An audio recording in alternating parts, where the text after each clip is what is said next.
Namaste, I am Samir Vyas, a teacher with the Yoga Institute, and the technique that we are going to learn today is Sarvangasana, classified as an asana which causes the inversion of the spine. In English, it can also be loosely translated as a shoulder stand. The word Sarvanga means the entire body, and so it can be deduced that the asana will have a favorable effect on your entire body right from top of your head to the tip of your toes. It is strongly advised to practice this posture initially in parts before moving on to the final position. Before we look at the technique, a few precautions that should be taken before we begin practicing this technique. For all head-low postures, great care should be taken to avoid any strain or jerky movements. The period of exercise should be fixed at a minimum, that is about 20 seconds for beginners and up to 5 minutes for the advanced student. Any head-low posture should never be attempted after any rigorous gymnastics.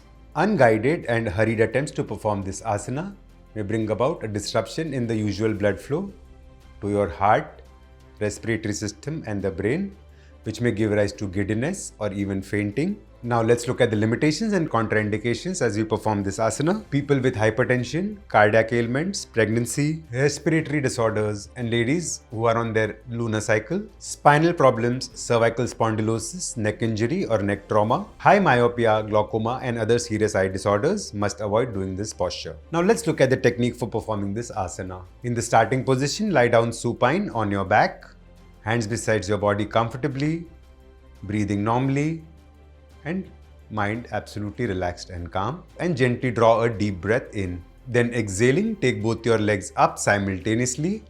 Support your waist with both your palms, elbows as comfortably close to the body as possible. In the final position, the toes are pointing up towards the ceiling. The palms are resting on your back, fingers pointing up towards the ceiling, elbows as comfortably close to the body.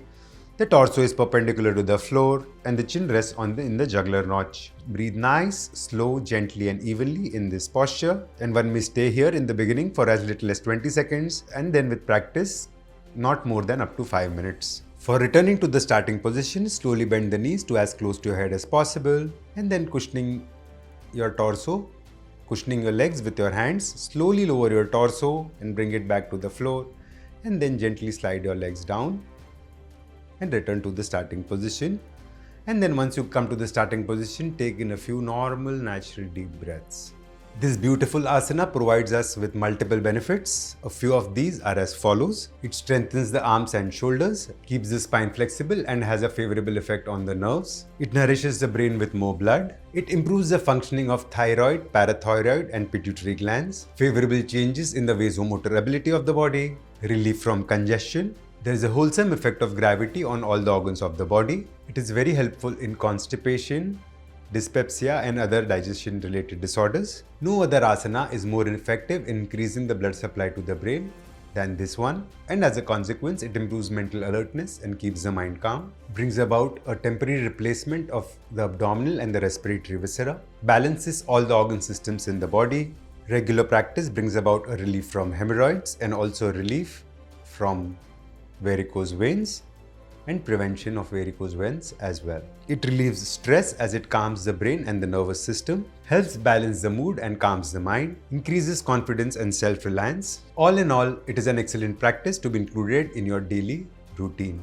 This was about Sarvangasana. I will see you later with a new class. Namaste.